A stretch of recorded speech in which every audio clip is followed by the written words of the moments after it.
할렐루야. 우리 좌우에 계신 분들하고 인사하겠습니다. 너무 잘 오셨습니다. 네, 감사합니다. 자, 오늘 말씀은 우리 토요일 말씀, 주일 말씀, 우리 시편 105편 우리 1절부터 36절까지 말씀 우리 함께 봉독할 텐데요. 제가 이 말씀을 좀 드리기 전에 사실 오늘 오전 말씀까지 있었던 우리 104편에 대한 말씀을 잠깐 정리를 해드리면서 105편 말씀으로 이제 연결해서 좀 들어갈 수 있도록 하겠습니다. 왜 그러냐면 사실 104편에 있는 말씀의 내용들을 이제 묵상을 해보신 분들은 이게 무슨 내용인지를 좀 아마 아실 거예요. 사실 시편 104편은 창세기 1장에 나와 있는 하나님의 창조의 역사하심을 시적으로 표현한 내용이 104편에 대한 내용입니다.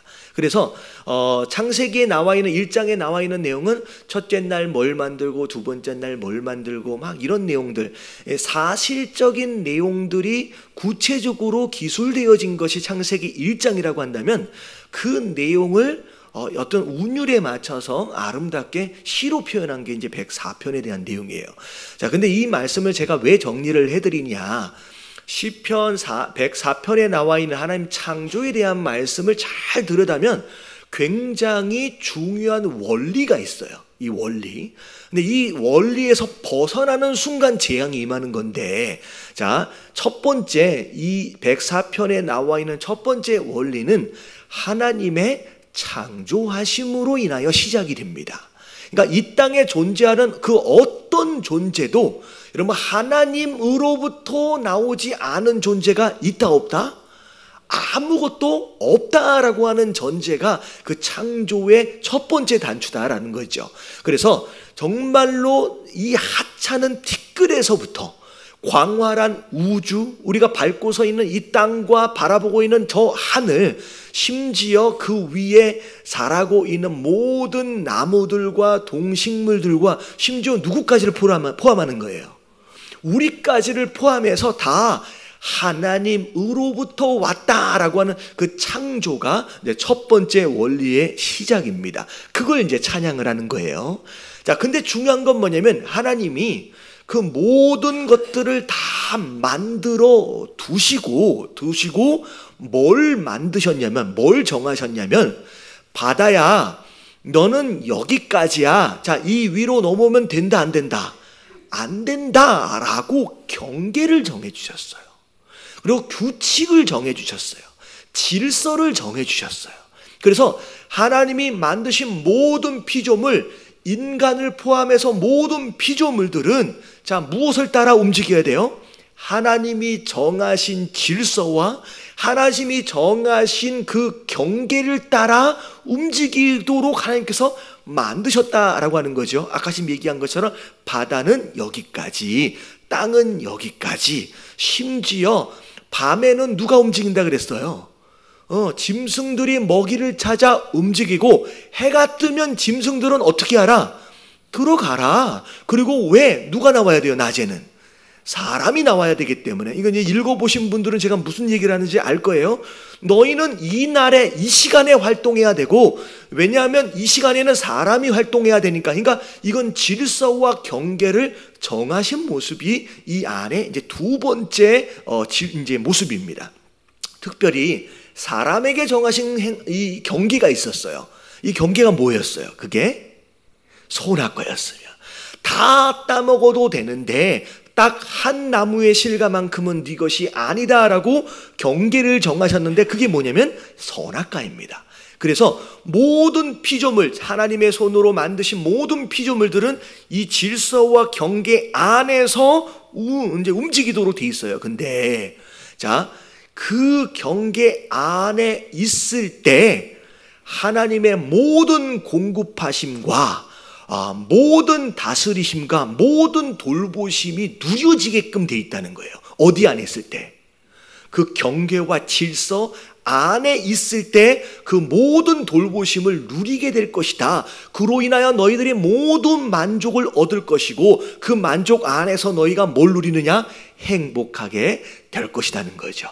그래서 내가 너희의 행복해하는 그 모습으로 인하여 하나님 스스로도 너희의 행복을 보면서 내가 뭐 할 것이다 라고 말씀하셨냐면 내가 즐거워하며 기뻐할 것이다 라고 말씀하신 거예요. 여러분, 이게 처음 창조되어진 세상의 모습입니다. 하나님이 우리의 행복을 통하여 그분이 기뻐하시는 거예요. 근데 이렇게 처음 만들어진 이 세상, 근데 무슨 문제가 생겼느냐? 먼저 사람이 두 번째 하나님이 정해 주신 이 질서와 경계를 어떻게 버렸어요? 깨트려 버렸어요. 여러분, 그 경계와 질서가 깨어짐으로 말미암아 선악과를 따먹게 되어지는 것으로 말미암아 그 안에서 누릴 수 있는 모든 만족과 행복이 다 박살이 나버린 거예요.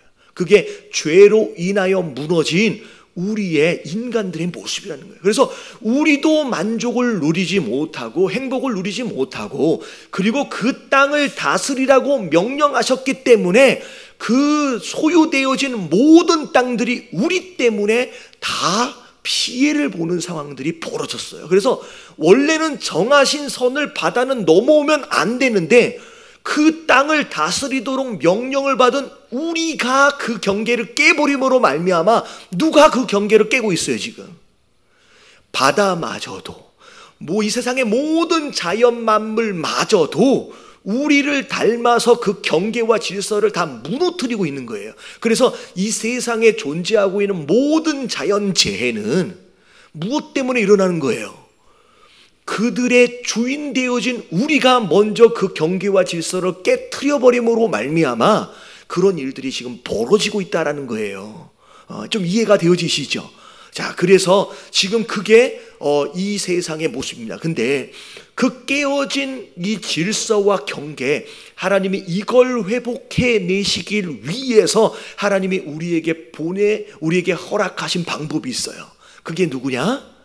예수님께서 이 땅에 직접 내려오셔서 깨어진 그 모든 경계와 질서를 다시 회복하심으로 말미암아 우리가 빼앗겨버린 그 만족과 행복을 다시 찾아올 수 있도록, 그리고 그것으로 말미암아 기뻐하셨던 그 하나님의 즐거움과 행복을 다시 찾으실 수 있도록 그분이 이 땅에 오셨다라고 하는 게, 그게 바로 구원 역사이며 이런 복음인 줄로 믿습니다. 그래서 104편의 내용은 그 창조의 원리와 더불어 모든 피조물들과 하나님이 즐거워할 수 있는 가장 기본적인 원리를 함께 찬양하는 내용들이 지금 104편에 대한 내용입니다.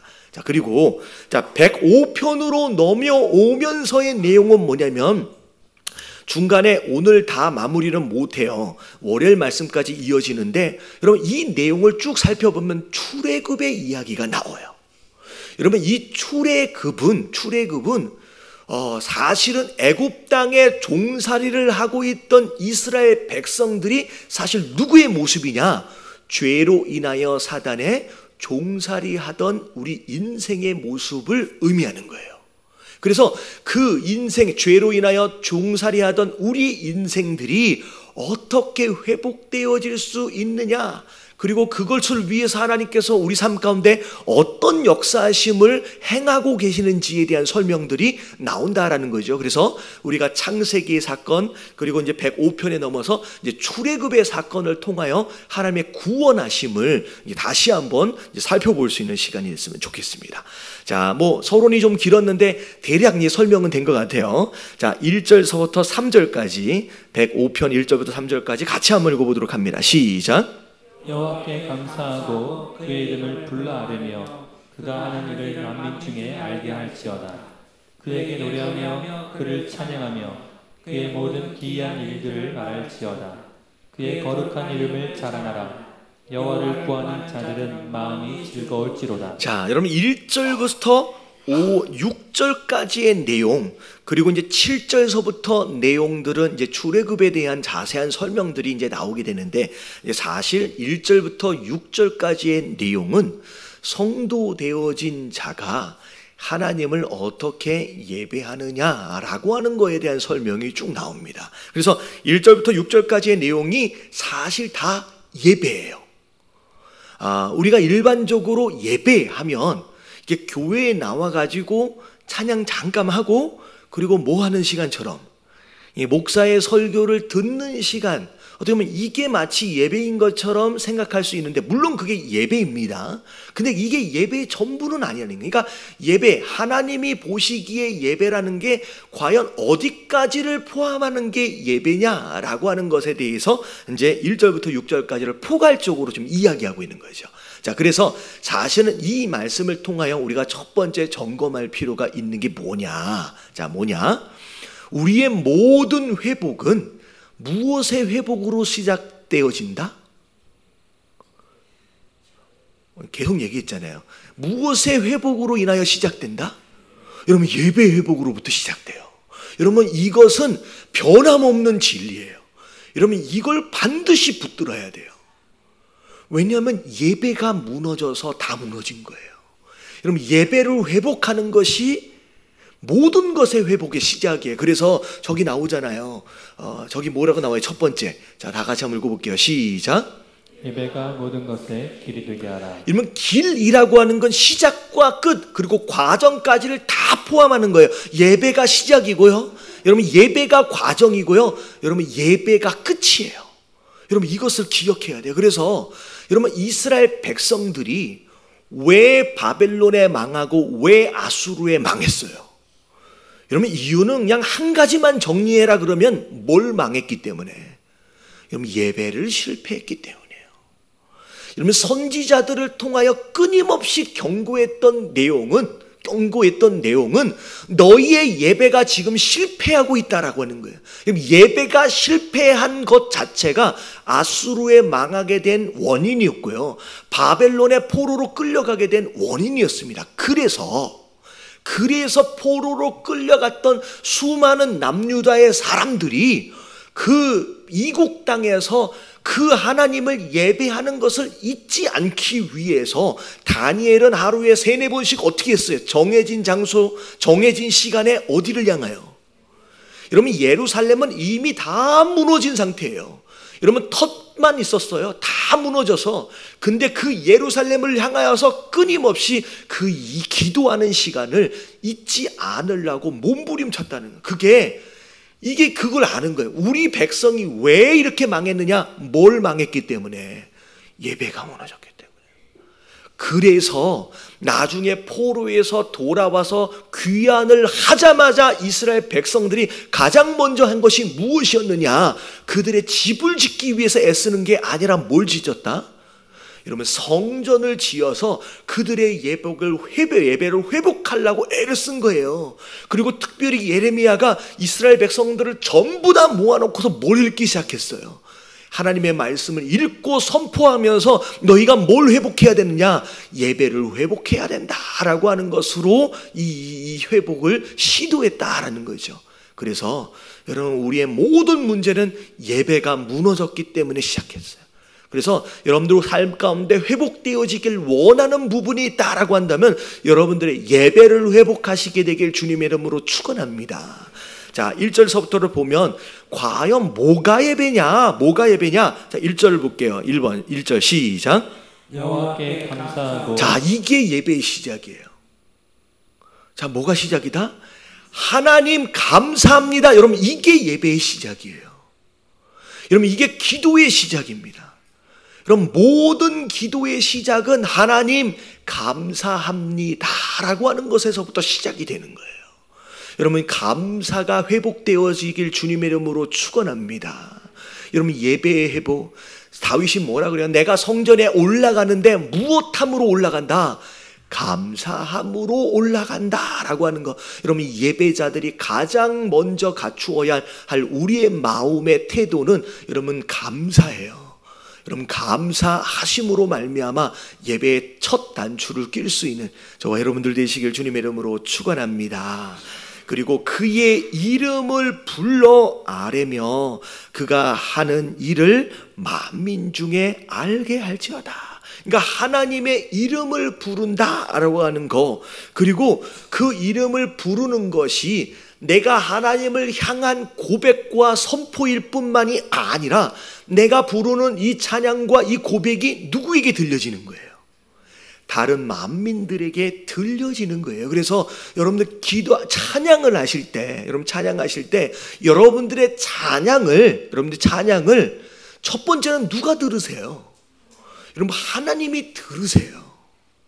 그리고 어떻게 보면 원래 1차적일 수 있을 것 같아요. 하나님이 듣고 계시지만 사실은 또 이 찬양을 누가 듣고 있느냐? 이 찬양을 부르고 있는 내 영혼이 듣고 있습니다. 그리고 여러분 가급적이면 내가 하는 이 찬양의 고백들이 내 옆에 있는 자들에게까지 들려질 수 있도록 하는 게 굉장히 중요해요. 여러분 이게 예배의 중요성이에요. 내 고백을 누가 함께 듣도록, 여러분 나와 함께한 자들이 함께 듣도록, 남이 하고 있는 그 고백조차를 내가 함께 듣도록, 여러분 이게 어마어마한 시너지가 있는 거예요. 나 혼자 골방에서 하나님을 예배하고 찬양할 수 있지만 하나님 뭐라고 말씀하세요? 내 이름으로 두세 사람이 모이는 곳, 그래서 함께 기도하고 함께 예배하고 있는 그 현장, 그걸 내가 기뻐한다, 내가 거기에 있길 원한다라고 말씀하시는 거예요. 그래서 여러분들의 찬양이 그냥 옹알옹알 나만 듣는 찬양이 아니라, 괜찮아요, 여러분 이 앞에서 마이크를 잡지 않는 분이다라고 한다면 음치라도 상관이 없으니까 여러분 떳떳하게 찬양하시게 되길 주님의 이름으로 축원합니다. 여러분 이게 좀 음정이 좀 안 맞으시고 박자가 안 맞으신 분들은 여기 앞에 나와 있으면 조금 불편해지거든요. 다 힘들어져요. 근데 여기에 마이크를 잡고 계시지 않는 분이다라고 한다면 여러분 스스로 찬양하실 때 마음껏 찬양하세요. 그리고 옆에서 좀 음정이 틀린다고 여러분 놀리지 마시고, 여러분 그게 우리의 찬양 안에서 음정이나 이런 것들과 상관이 없이 여러분 받고 듣길 원하시는 하나님 마음이다라는 거죠. 할렐루야. 그러면서 그에게 노래하며 그를 찬양하며, 여러분 노래다라고 하는 것은 여러분 그 안에 나의 감정을 심는 거예요. 이 안에 감정이 심어지는 거예요. 그래서 내가 하나님을 좋은 의미에서 막 찬양할 때는 나의 기쁜 마음이 그 안에 담겨지고요. 그리고 하나님 내가 잘못했습니다 라고 하는 회개하는 메시지 같은 경우에는 내가 그 죄로 인하여 슬퍼하고 죄송하고 미안한 마음들이 이 안에 막 담겨지는 거예요. 이렇게 찬양이 얼마나 중요한지. 자, 그러면서 그의 모든 기이한 일들을 말할지어다. 여러분 간증입니다. 여러분 간증이 예배예요. 여러분 왜 중요하냐? 여러분 우리 목장 모임, 여러분 목장 모임 안에서 나누어지는 기도의 제목을 더하여 여러분 목장 모임을 통하여 나누어지는 간증의 내용이 있으면요, 여러분 이게 곧 예배고 이것을 통하여 하나님 역사하시는 거예요. 그래서 지난번에 예배 목장 모임들 이게 제가 이제 소식들을 들어요. 그 주간에 수요일이 되면 목회부에서 이제 함께 보고를 합니다. 이번 목장 모임에서는 이런 이야기들이 나눠지고 이것으로 인하여 은혜가 있었고 서로 이런 얘기들이 막 나눠져요. 근데 그런 내용들을 보면서 지난번에 뭐 이게 특별 새벽 예배 때 어떤 은혜가 있었고 어떤 감동이 있었고 어떤 역사가 있었고, 여러분 이걸 내가 입술로 하나님 나를 어떻게 만지셨는지, 내 삶 가운데 어떤 기도의 응답들이 있었는지를 내가 입술로 고백하며 누가 듣도록, 함께한 성도들이 들을 수 있도록 하는 것 자체, 여러분 이게 예배의 한 부분이에요. 근데요 여러분 이 간증이 여러분 우리가 반복하여 할수록 우리가 굉장히 새로워집니다. 내 삶 가운데 하나님이 어떻게 역사하셨는지를 내가 입술로 고백하고 그것으로 다른 사람들이 함께 감사하는 이런 형태들이 내 삶 가운데 계속 반복적으로 일어나면요, 여러분 영적으로 뭐가 생기냐면요, 면역성이 생겨요. 여러분 이게 간증의 굉장히 파워풀한 뭐라 그럴까요? 역할 같은 거예요. 이게 간증과 전도가 우리의 신앙의 면역력을 길러내요. 그래서 여러분 끊임없이 전도하고 끊임없이 간증하는 사람들은 여러분 웬만하면 마치 육체적으로 볼 때 감기가 여러분 잘 안 걸리는 것처럼 여러분 감기가 왜 걸린대요? 네, 제가 다 얘기 드리잖아요. 면역력이 떨어져서 감기가 걸리는 거예요. 그러니까 감기 바이러스는 도처에 깔려 있어요. 다시 말하면 영적으로 시험들 만한 일들은 여러분 도처에 깔려 있다는 거예요. 여러분 믿어주세요. 여러분 다 깔려 있어요. 시험들 만한 일들 천지예요. 근데 중요한 건 하나님 이 바이러스가 없어지게 해주세요가 아니에요. 뭐 하는 거예요? 여러분 그 어떤 바이러스가 있어도 여러분 내가 면역력이 있으면요 그냥 버티는 거예요. 그래서 여러분들 혹시 관심 있게 보시는 분들은 신기하게도 여러분 이번 올해에 제가 감기가 한 번도 안 걸렸어. 별로 좋아도 안 하시고 뭐. 그럼 제가 작년에는요 여러분 이 계절이 바뀔 때마다 감기가 걸려가지고 굉장히 한 2, 3주를 고생했거든요. 별로 모르시죠?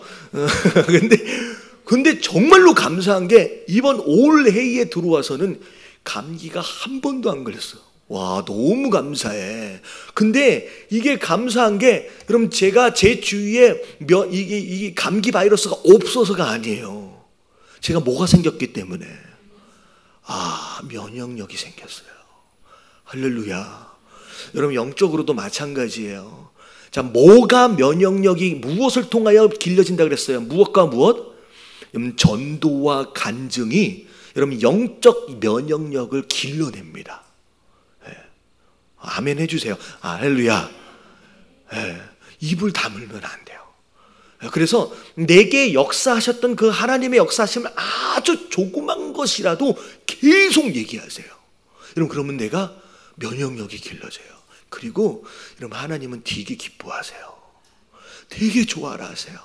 그리고 오히려 그 약속하심에 대하여 반드시 더 이루어주시는 형태들을 경험하게 돼요.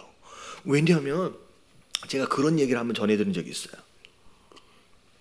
에밀리가 되게 어렸을 때, 굉장히 어렸을 때, 갑자기 뭐 생일 선물 뭐 이야기하다가 그랬던 적이 있어요. 이번 주 토요일 날 디즈니랜드 가자. 이게 생일 선물이야. 뭐 이런 식으로 이제 된 적이 있어요. 근데 솔직히 디즈니랜드를 가자라고 약속을 했지만 그 토요일 날 무슨 일이 벌어질지 솔직히 잘 모르겠었어요. 그러니까 왜냐면 저는 이제 부사역자 뭐 전도사 이렇게 하다 보니까 돌발적인 상황이 벌어지면 못 갈 수도 있는 거잖아요. 근데 이 에밀리가 이번 주 토요일 날 디즈니랜드 간다라고 하는 거 아빠가 약속했다라는 걸 너무 감사한 나머지 이 이야기를 동네방네 다 떠들고 다닌 거야. 얼마나 좋은지 우리 아빠가 이번 주 토요일 날 디즈니랜드를 간다고 약속을 해서 감사하다고 심지어 외할머니 외할아버지서부터 시작해가지고 뭐예요? 교회까지 가가지고 막 떠들고 다니기 시작하는. 그러니까 이번 주 토요일 날 아빠 입장에서 볼 때 이번 주 토요일 날은 반드시 뭐 해야 돼요? 가야 되는 상황이 벌어지는 거예요. 무슨 일이 있어도 가야 되는 상황이 벌어지는 거예요. 여러분 이게 여러분 사실 지혜로움이에요.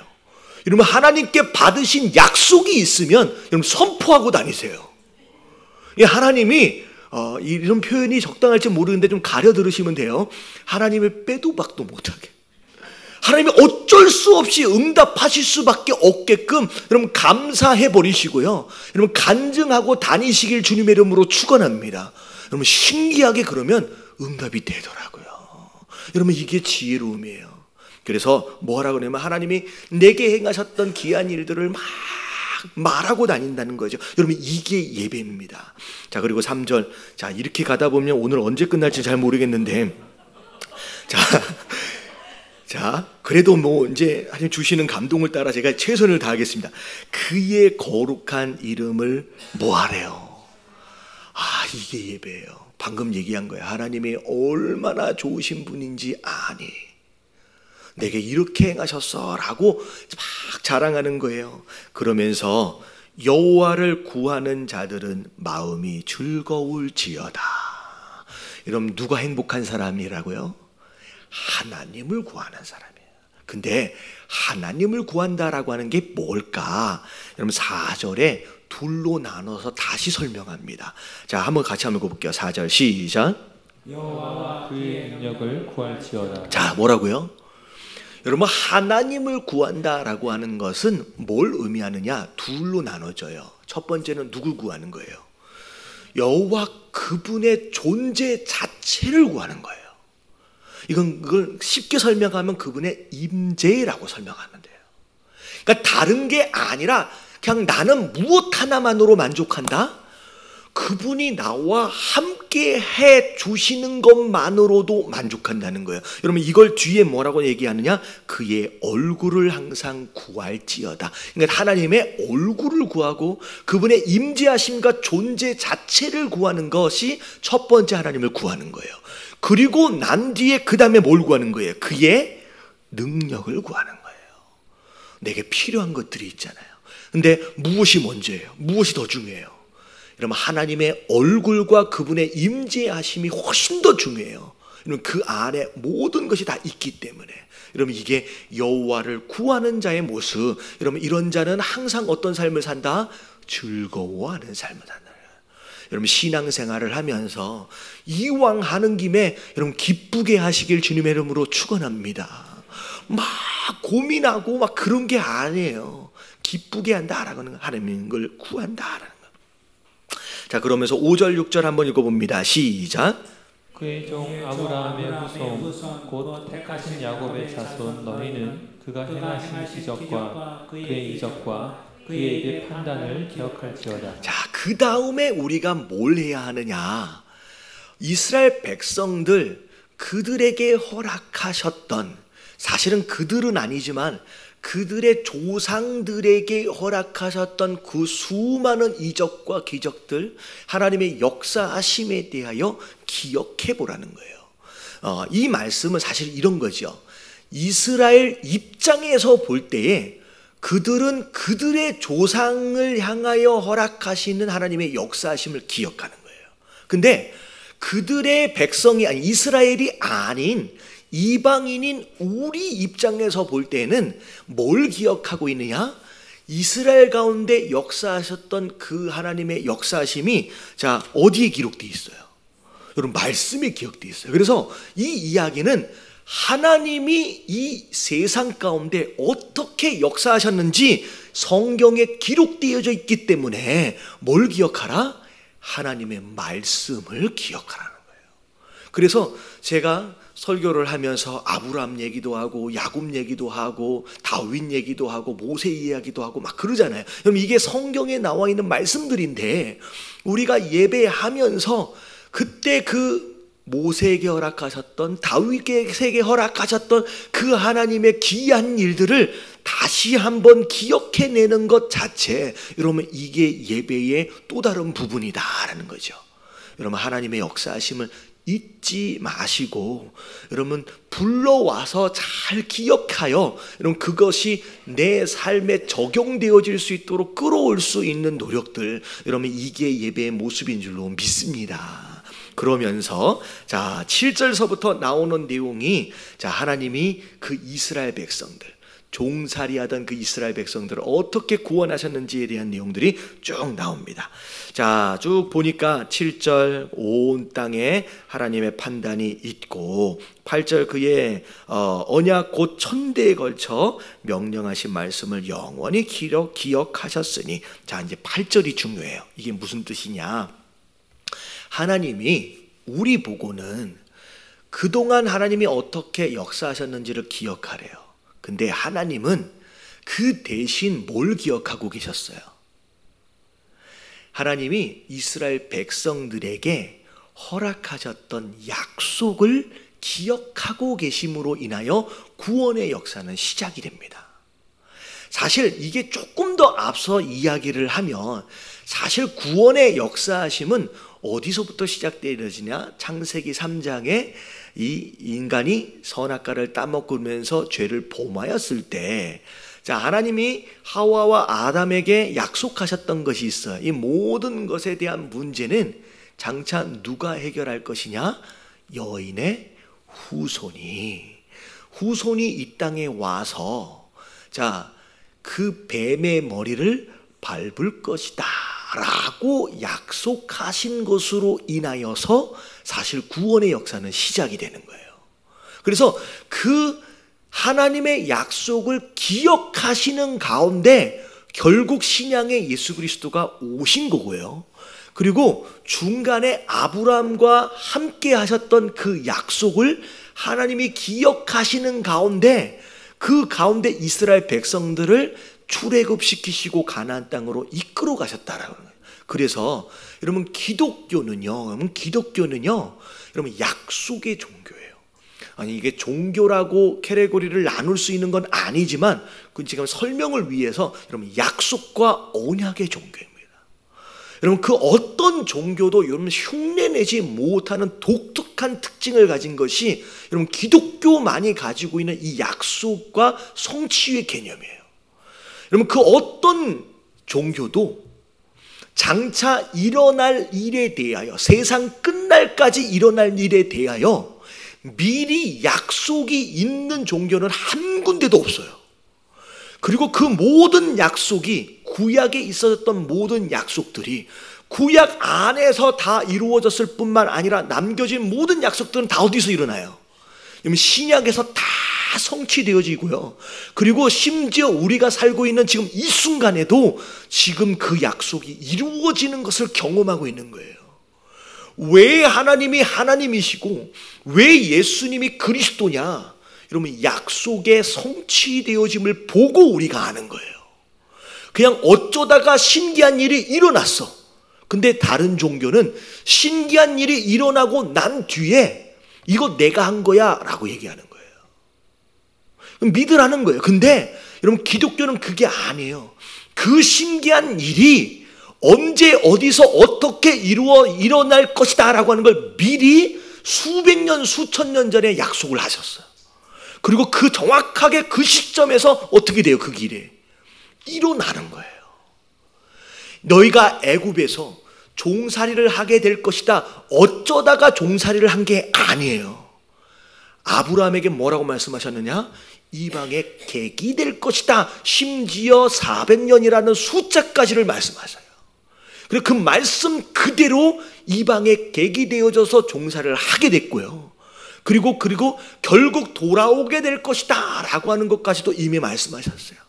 남유다가 포로로 끌려가기 한참 전에 70년이라고 하는 그 숫자를 미리 말씀하셨고 그 70년에 대한 숫자가 딱 차지는 순간 어마어마한 역사적인 변화가 일어나면서 포로에서 뭐하는 일이 벌어져요? 귀환하게 되는 일들이 벌어져요. 여러분 우리가 믿고 있는 하나님, 우리가 믿고 있는 예수님은 여러분 세상의 그 어떤 종교하고 비교되어질 수 없는 그런 분이에요. 여러분 약속을 이루시는 약속의 하나님, 그걸 성취하시는 여러분 그 하나님을 우리가 믿고 있는 것인 줄로 믿습니다. 그러면서 9절에 뭐라고 얘기하느냐? 내가 아브라함과 맺은 그 약속, 그 언약, 이삭과 더불어 맹세한 거 내가 목숨을 걸어서라도 반드시 지키겠다라고 하신 그것을 내가 기억하고 있다는 거예요. 네가 잘나서 출애굽이 된 게 아니에요. 이스라엘 백성들이 뭘 잘해서 다시 자유인이 된 게 아니라 너희가 자유인이 된 이유는 무엇 때문이다? 내가 아브라함과 이삭과 맺은 그 언약 때문이다 라고 하는 거예요. 여러분 그래서 여러분 우리가 기도할 때 뭘 붙잡고 기도하래요? 약속의 말씀을 붙잡고 기도하라는 거예요. 네. 여러분 이게 얼마나 파워풀한 건지. 그러면서 아브라함 야곱에게 세우신 율례 곧 이스라엘에게 하신 영원한 언약이라 그걸 기억했어요. 11절 다 같이 한번 읽어볼게요. 시작. 이르시기를 내가 가나안 땅을 내게 주어 너희에게 할당된 소유가 되게 하리라 하셨도다. 이게 약속입니다. 그때에 그들의 사람 수가 적어 그 땅에 나그네가 되었고 힘이 없었을 때는 그냥 또돌이 같은 모습이었다라고 하는 거예요. 그래서 이 족속에서 저 족속에게 이 나라에서 다른 또 따라다녔다. 그런데 14절에 보면 자 하나님이 그걸 용납하지 않으셨대요. 오히려 그 다른 나라들을 꾸짖으셨대요. 그러면서 15절에 보면 이르시기를, 시작. 나의 기름 부은 잠깐만요. 15절 시작. 이르시기를 나의 기름 부은 자를 손대지 말며 나의 선지자들을 해하지 말라 하셨도다. 네. 여러분, 하나님이, 자 보세요, 우리 인간이 고귀하고 소중한 이유가 뭐 때문이라고 말씀을 드렸냐면, 우리 안에 누구 형상이 있다? 여러분, 하나님의 형상이 있어요. 그리고 두 번째, 특별히 그분의 백성들이 소중하고 존귀한 이유는 딱 뭐 때문이에요? 그들 안에 하나님의 약속이 있기 때문이에요. 여러분, 우리가 소중한 이유는 우리 안에 뭐가 있기 때문에? 그분의 언약이 이 안에 있어요. 여러분, 그래서 그 하나님의 자녀 되어진 자, 백성 되어진 자는 소중한 거예요. 그래서 특별히 그 언약을 소유한 그 백성들을 향하여서는 하나님 뭐라고 말씀하시냐? 건드리면 너 어떻게 된다는 거예요? 너 혼난다는 거예요. 내 자식, 내 백성 아무도 못 건든다. 여러분, 이게 사실 아브라함에게 허락하셨던 복의 근원으로서의 축복이에요. 뭐라고 말씀하세요? 너를 축복하는 자는 축복을 받을 것이고, 너를 저주하는 자는 어떻게 될 것이다? 그가 저주를 받을 것이다. 여러분, 이게 아무도 이삭을 건드리지 못하도록 하나님께서 보호하고 계신다는 거예요. 여러분, 그게 누구에게 허락하신 은혜냐? 여러분, 약속을 붙잡고 있는 그분의 백성들에게 허락하신 은혜다라는 거예요. 할렐루야. 여러분, 이게 은혜라고 얘기하는 이유는, 그분이 우리를 보호해 주시고 그분이 우리를 품어 주신 이유는 우리가 다른 사람들보다 더 깨끗해서도 아니고, 우리가 다른 사람들보다 더 똑똑하고 지혜로워서도 아니고, 단지 우리 안에 뭐가 있기 때문에? 언약의 말씀이 있기 때문이다라고 하나. 그래서 나를 향하신 그 하나님의 보살피심을 뭐라고 얘기할 수밖에 없느냐? 은혜라고 밖에 얘기할 수밖에 없는 거예요. 왜? 나는 그걸 받을 만한 뭐가 없어요? 자격이 없기 때문이다 라고 하는 거. 여러분, 그 은혜로만으로도 여러분 충분히 감사할 제목이 넘치는 줄로 믿습니다. 예. 이 믿음이 있으면 저는 그렇게 생각을 해요. 어디를 가든지 날 건드릴 존재가 없다라고 하는 거예요. 예. 그럼 담대해지실 필요가 있을 것 같아요. 할렐루야. 예, 괜찮아요. 이렇게 아무도 못 건드려요. 예. 저도 이 말씀을 읽으면서 그런 마음이에요. 나는 아무도 못 건드린다. 왜? 내 안에 내가 안에 뭐가 있기 때문에? 언약의 약속이 내 안에 있기 때문에 아무도 못 건드린다. 그리고 자, 나를 저주해봐. 그러면 어떻게 되는 거예요? 네가 저주받을 거야. 나를 축복해봐. 네가 축복을 받을 거야. 여러분, 이러면요, 여러분 세상에 두려울 게 없을 것 같아요. 할렐루야. 자, 그 다음에 16절로 넘어갈게요. 16절 말씀만 한번 읽어봅니다. 시작. 그가 또 그 땅에 기근이 들게 하사 그들이 의지하고 있는 양식을 다 끊으셨더라. 네. 아브라함이 가나안 땅에 있었을 때, 이삭이 가나안 땅에 있었을 때, 그 다음에 누구예요? 야곱이 가나안 땅에 있었을 때 아무도 건드리지 못했어요. 왜? 하나님 보호하셨기 때문에. 근데 갑자기 그 땅에 무슨 일이 벌어져요? 기근이 온 거예요. 왜 기근이 왔을까? 분명히 하나님이 약속하신 그 땅인데, 근데 그 기근에도 메시지와 이유가 있어요. 목적이 있다는 거예요. 어디로 보내기 위해서? 애굽으로 보내기 위해서. 근데 이 이야기 17절을 보면 애굽으로 가기 전에 미리 한 사람을 보내두셨대요. 그게 누구예요? 요셉이에요. 여러분, 이거는요, 저는 이 말씀을 읽으면서 막 소름이 돋아. 왜냐하면 그냥 우리 삶 가운데 일어나고 있는 기근이 되었든 뭐가 되었든 그냥 어쩌다가 일어나는 일들은 하나도 없다라는 거예요. 앞으로 무엇을 위해서 하나님이 미리 계획하시고 준비하신 가운데 이루어가고 있어요. 심지어 기근마저도 그냥 하나님의 도구일 뿐이에요. 여러분, 우리 삶 가운데 허락되어지는 기근, 여러분 재수가 없어서 만난 게 아니에요. 여러분, 이게 하나님이 우리를 위하여 그냥 사용하고 계시는 여러분 도구로 아시면 되는 줄로 믿습니다. 그리고 그 기근을 버텨낼 수 있도록 미리 사람을 보내주셨대요. 근데 요셉 입장에서는 어떻게 간 거예요? 애굽을. 이 형들의 시기와 질투로 인하여 종으로 팔려간 거예요.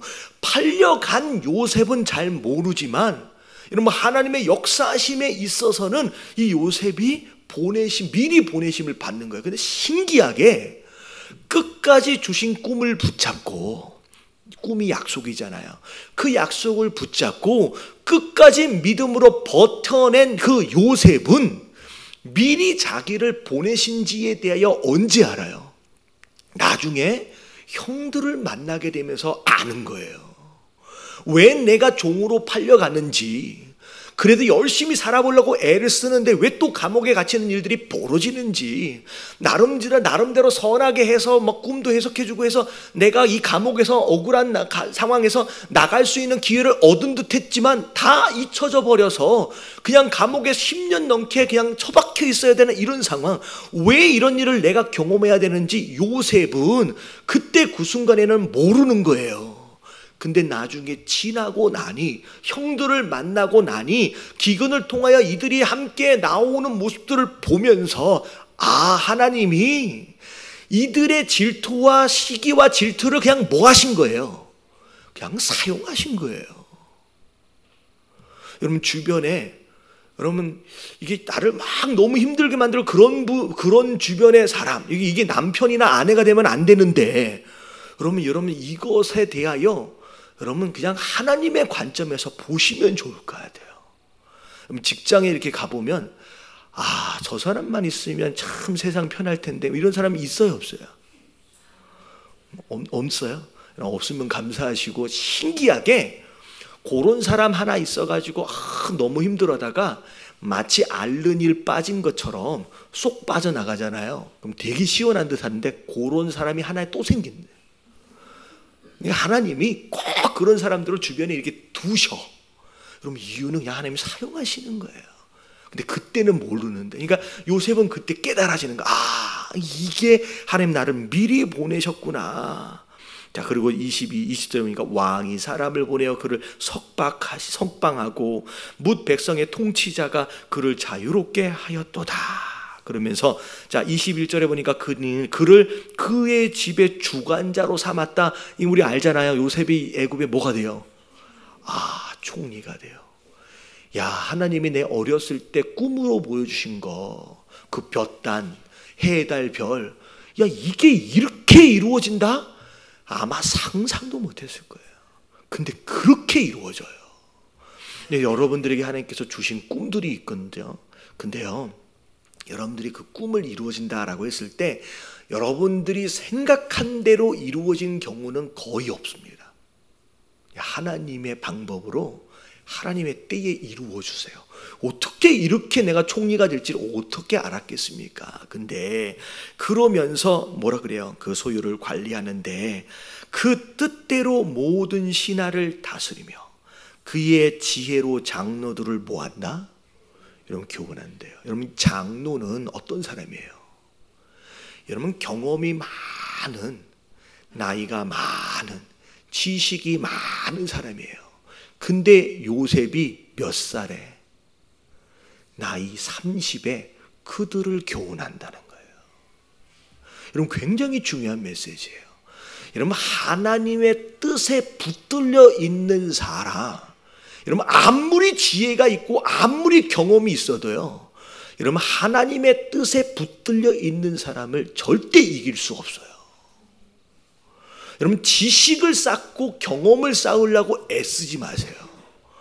내가 누구에게 붙들려야 돼요? 여러분, 하나님께 붙들린 사람이 되어져야 돼요. 여러분, 그럴 수 있을 때 여러분, 모든 장로든 모든 누가가 되었든 교훈을 오히려 받게 되는 사람이 되어진다라고 하는 거예요. 여러분, 깨달아지시길 주님의 이름으로 축원합니다. 자, 이에 이스라엘 이 애굽에 들어가며 야곱이 그의 함의 땅에 나그네가 되었도다. 자, 이것도 사실 아브라함에게 하셨던 약속의 부분입니다. 그대로 되어졌다는 거죠. 자, 그러면서 24절, 자, 여호와께서 그의 백성을 크게 번성하도록 하셨는데, 여러분, 이것도 그냥 그냥 거기에서 그냥 살만하니까 번성했다, 이 내용이 아니에요. 여러분, 그 땅엔 원래 애굽이라고 하는 땅이었고, 여러분 그 땅의 원래 국민은 누구예요? 여러분 애굽 국민이었어요.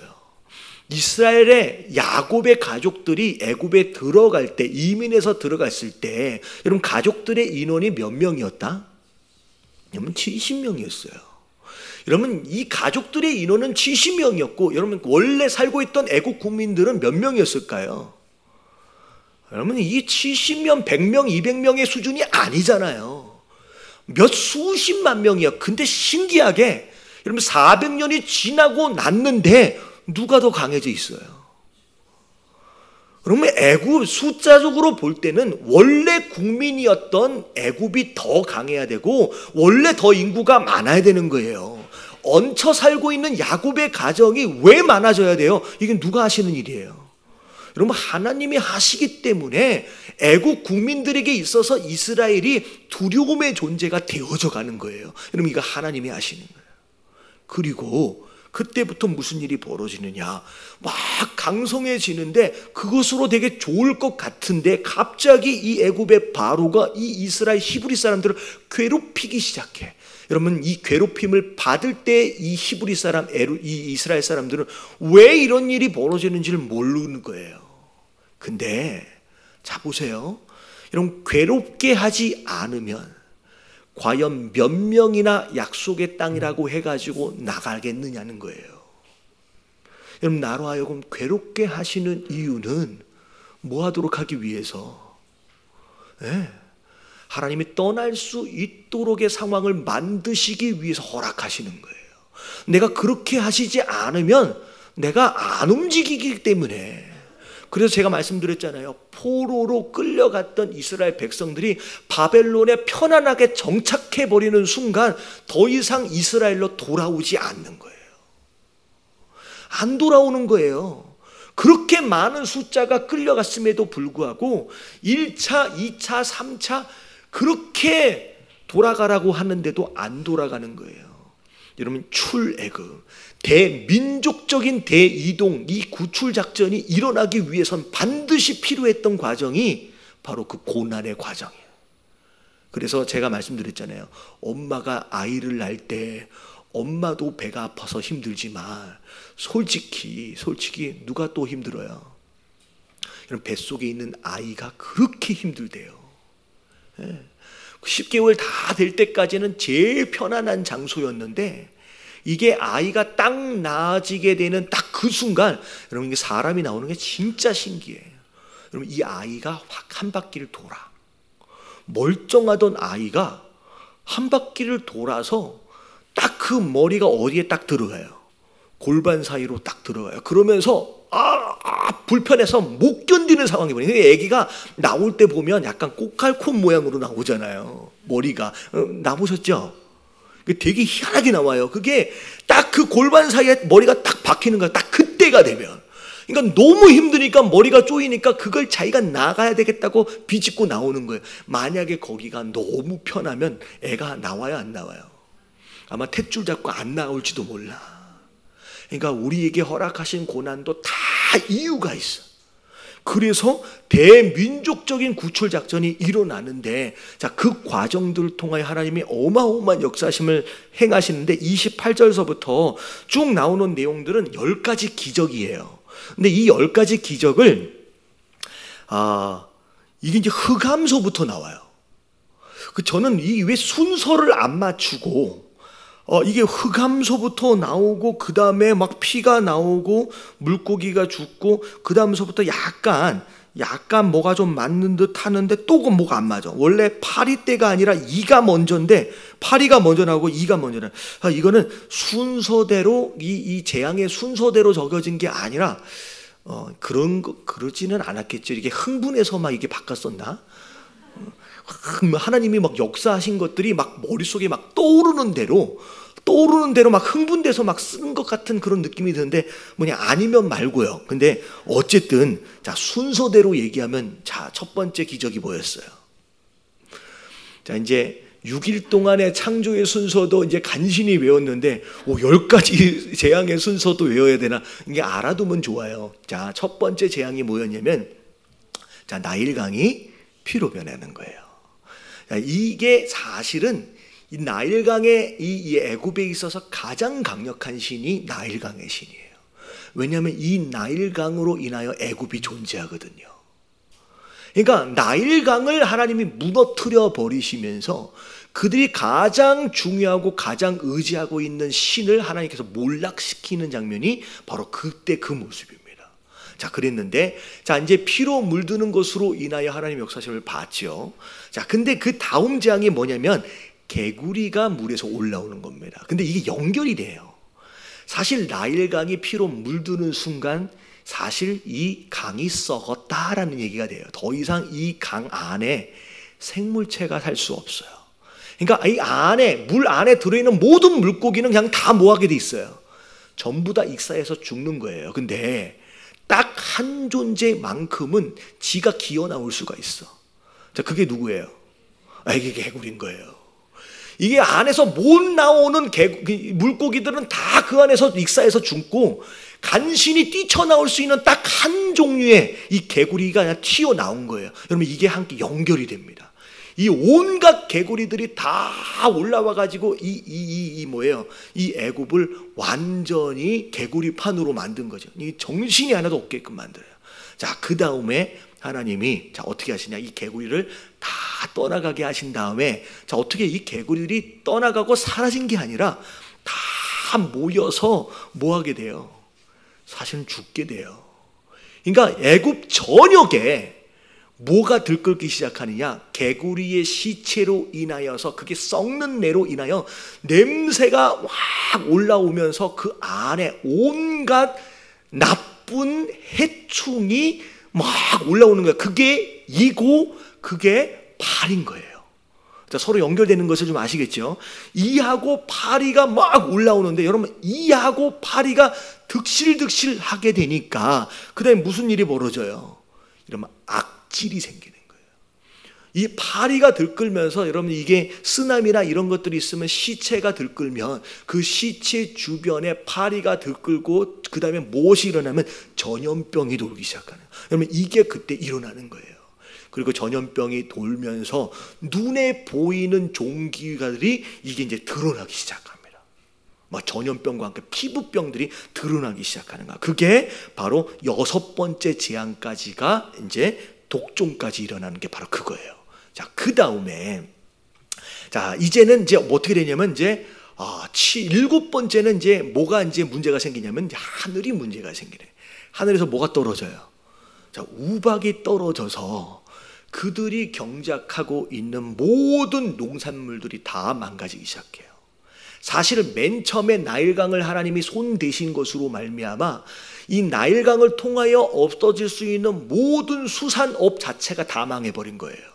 근데 수산업이 망하면 자, 그 다음에 뭐가 있어요? 농업과 목축이 남아있어요. 가축들이 있고 그 다음에 경작한 농작물들이 있는데 자, 이 남아있는 가축들도 사실 막 이게 전염병 걸리고 했는데 이 전염병과 더불어서 이 모든 농작물 위에 하나님께서 뭘 내려버렸었다? 우박을 내리셔서 여러분, 목축과 이 농경 자체를 다 쑥대밭으로 만들어버리십니다. 그러니까 이 다시는 무엇인가가 의지할 수 없게. 근데 심지어 그 우박 다음에 뭐가 나타나요? 이 모든 것들이 다 망가졌는데 망가지지 않고 요만큼 나와 있는 모든 곡식들을 이 메뚜기 떼가 와가지고 싹 다 갉아먹어버려요. 여러분, 여기까지 여러분 딱 보면 이미 이 애굽은 망한 거예요. 먹고 살 수 있는 게 아무것도 없는 상태로 하나님께서 다 망가뜨려 버리신 거예요.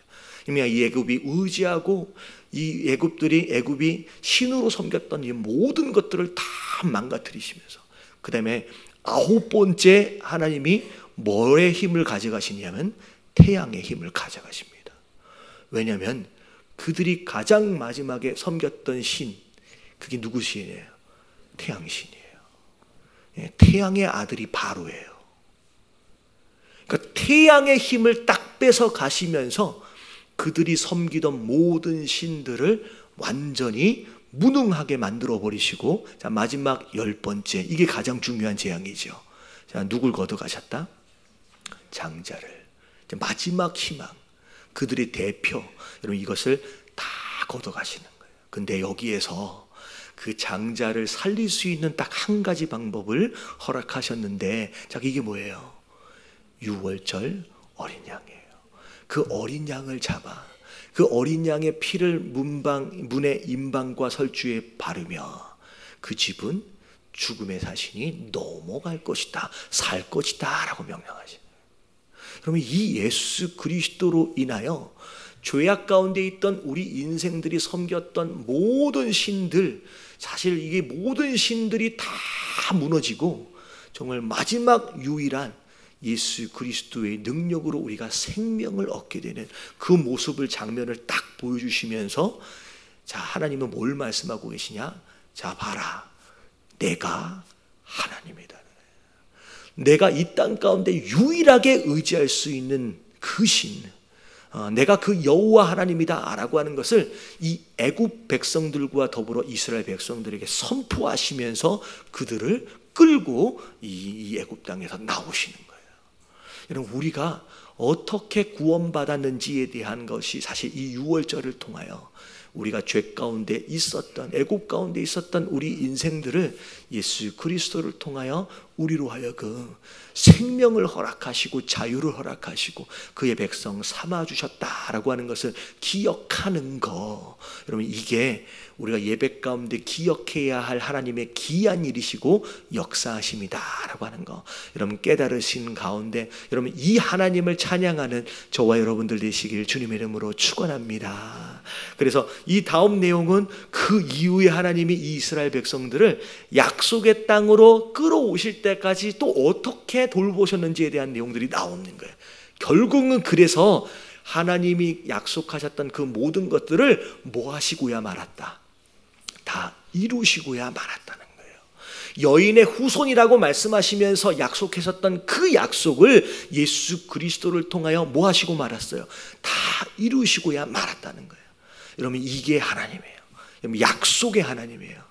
여러분 우리가 함께 기도하며 나아갈 때 여러분 이 약속의 하나님을 붙드시고 나를 반드시 구원하시고 나를 반드시 돌보신다라고 하는 거, 여러분 그 약속을 붙드시고 기도하심으로 말미암아 그